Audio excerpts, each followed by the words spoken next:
Dark and Long, a story by Marcus David O Rourke. The crowd all chanted, "We want one more tune," as the plumes of smoke trickled into the night.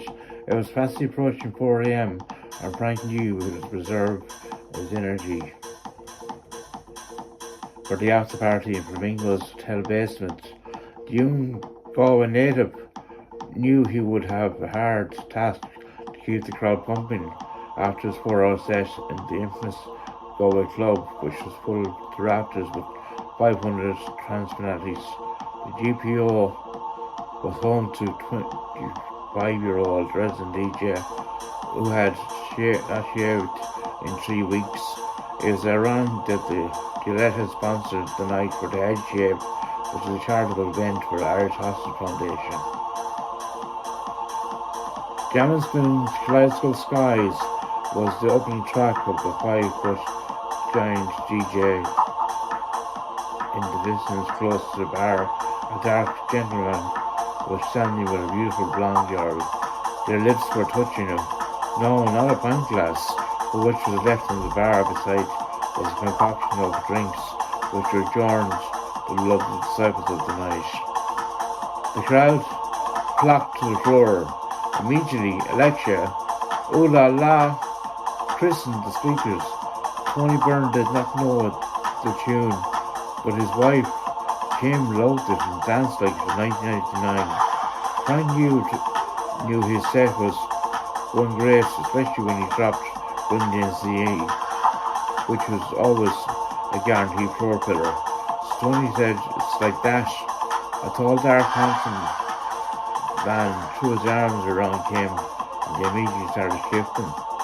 Tony was livid, but held his anger back and decided to go back to the bar and order a triple vodka, a coke, and double sambuca all in a pint glass.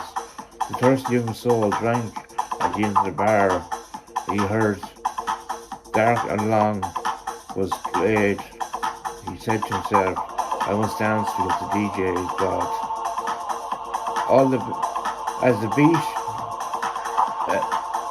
As the last beat of the General's classic tune dropped to the floor, Frank and the floor erupted into applause.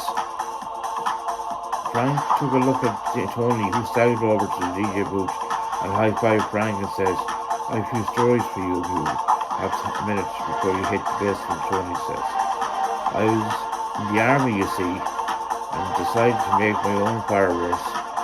When I was in holidays in Boyton, Roscommon, I stayed in a guest house on the Wintrack Road, and it was a really snowy night in Halloween 1992. I got a saucepan, I filled it with what was left of the fire in the sitting room, and said I must put a link can into it and watch it explode. I then went back into the sitting room. I got a 3-liter bottle of cola, capped up contingency on the side of the bar until it exploded. I then went outside, took one of the drain pipes off the wall and decided to launch fireworks through, aiming at all the trees down the hill. Frank said, "You're going away with me to prepare for the party." Thank you. Marcus David O Rourke.